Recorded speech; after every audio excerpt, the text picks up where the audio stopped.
Assalamualaikum warahmatullahi wabarakatuh. Saya Nabila Nafsyah dari Prodi Psikologi Universitas Al-Azhar Indonesia. Pada kesempatan kali ini saya akan menjelaskan tentang psikologi Islam dengan tokoh Zakiyah Darajat. Profesor Dr. Hajah Zakiyah Darajat lahir pada 6 November 1929 di Sumatera Barat dan meninggal pada 15 Januari 2013 di Jakarta pada usia 83 tahun. Ia adalah pakar psikologi Islam Indonesia. Ayahnya, Haji Darajat Husain yang aktif dalam pergerakan Muhammadiyah, sedangkan ibunya Rafiah adalah anggota Sarekat Islam. Ia anak tertua dari 11 bersaudara. Sejak kecil telah ditempa pendidikan agama dan dasar keimanan yang kuat. Pada usia 7 tahun, ia sudah mulai memasuki sekolah. Pagi, ia belajar di Standard School Muhammadiyah dan sorenya belajar lagi di Diniyah School. Semasa sekolah, ia memiliki minat cukup besar dalam bidang ilmu pengetahuan dan agama. Saat masih duduk di bangku kelas 4 SD, ia berpidato pertama kali di hadapan guru dan kakak kelasnya. Setelah lulus pada tahun 1941, ia masuk ke salah satu SMP di Padang Panjang sambil mengikuti sekolah agama di Kuliatul Mubalighah. Pada tahun 1951, ia tamat SMA di Bukit Tinggi. Setelah itu, ia meninggalkan kampung halamannya dan kuliah di Yogyakarta. Ia mendaftar dan lulus di 2 perguruan tinggi dengan fakultas yang berbeda, yaitu Fakultas Tarbiyah Perguruan Tinggi Agama Islam Negeri dan Fakultas Hukum Universitas Islam Indonesia. Namun, setelah tahun ketiga, ia meninggalkan kuliahnya di UII atas saran orang tuanya untuk fokus pada salah satu jurusan. Pada tahun 1956, setahun setelah Konferensi Asia Afrika yang dilangsungkan di Indonesia, Zakiyah mendapat tawaran beasiswa ikatan dinas dari Departemen Agama untuk kuliah di Mesir. Ia diterima di Fakultas Pendidikan Universitas Ain Syams Kairo tanpa tes untuk program S2. Pada tahun 1959, ia meraih gelar magister. Pada saat ia belajar, bidang psikologi tidak banyak ditekuni oleh pelajar Islam.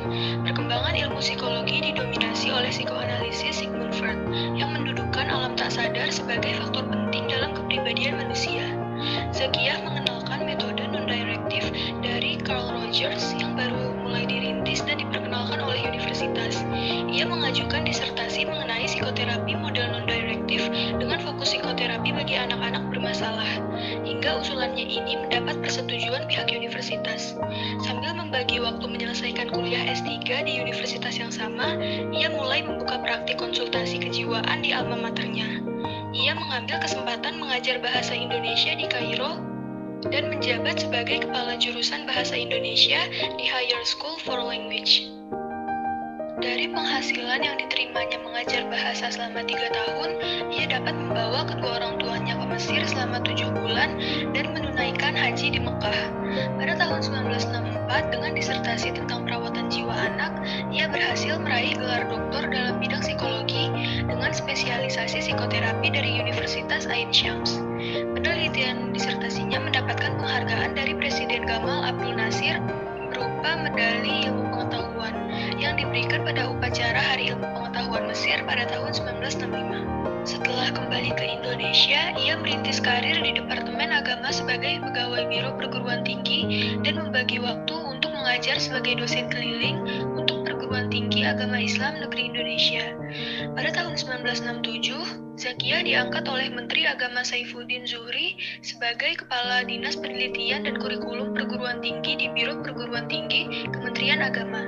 Ia menjabat sebagai Direktur Pendidikan Agama dari tahun 1972 sampai 1977. Pada tahun 1977, ia dipromosikan untuk menjabat sebagai Direktur Pembinaan Perguruan Tinggi Agama Islam sampai Maret 1984. Pada 1 Oktober 1982, ia dikukuhkan oleh IAIN Jakarta sebagai guru besar di bidang ilmu jiwa agama. Pada 19 Agustus 1999, ia memperoleh bintang jasa Mahaputra Utama dari Pemerintah Republik Indonesia setelah sebelumnya mendapat bintang jasa utama pada 1995. Sebagai realisasi ide-idenya dalam bidang pendidikan dan yang berkaitan dengan kesehatan mental, ia mendirikan sekaligus bertindak sebagai pemimpin di Yayasan Pendidikan Islam Ruhama di Jakarta. Lembaga ini melindungi taman kanak-kanak, sekolah dasar, sekolah menengah atas, dan sekolah menengah kejuruan. Ia mulai membuka praktik konsultasi psikologi sewaktu bekerja di Departemen Agama. Mulanya, ia membuka praktik 2 kali dalam seminggu. Pada tahun 1965, dengan banyaknya klien, ia memutuskan membuka praktik di rumahnya di Wisma Sejahtera Jalan Fatmawati Cipete, Jakarta Selatan. Setiap hari kerja, ia rata-rata menerima 5 pasien. Dalam satu acara dengar pendapat dengan DPR pada tahun 2004, ia menyoroti banyaknya acara siaran televisi yang tidak sesuai dengan nilai-nilai agama maupun etika moral masyarakat. Ia melihat dampak buruk dari siaran televisi yang mengandung unsur kekerasan, seks, dan klinik karena menurutnya hal tersebut dapat menumpulkan akal dan logika penonton. Menurutnya, secara psikologi, acara siaran televisi membawa pengaruh kuat dalam waktu yang lama terhadap pikiran penontonnya. Dalam bukunya yang berjudul Pendidikan Islam dalam Keluarga dan Sekolah, Zakiyah mengulas tentang prinsip-prinsip pendidikan Islam dan implementasinya dalam pendidikan anak di dalam keluarga dan sekolah. Pendidikan harus mengembangkan dimensi manusia yang terdiri dari 7 macam: fisik, akal, iman, akhlak, kejiwaan, keindahan, dan sosial kemasyarakatan. Pendidikan harus ditunjukkan untuk membangun dan membina manusia yang kuat, sehat, dan mampu melaksanakan tugasnya. Membina fisiknya yang sehat sehingga tercipta kepribadian yang seimbang dan selaras sebagai pengabdian kepada Tuhan. Membina dan mengolah fisik yang kokoh sehingga terbina sikap-sikap terpuji seperti bersikap toleran, sportif, dan kerjasama.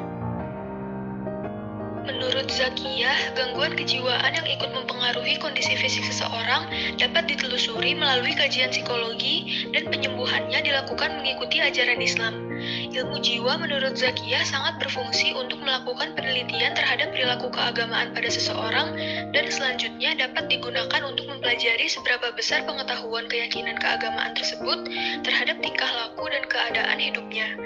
Melalui informasi dan data yang dikumpulkan tentang sikap hidup dan tingkah laku sehari-hari serta kehidupan beragama seseorang pada masa lalu, ditambah dengan informasi terakhir yang menyebabkan seseorang menderita batin.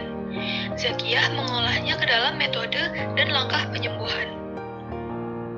Berikut adalah karya-karya Zakiyah. Sekian dari saya. Assalamualaikum warahmatullahi wabarakatuh.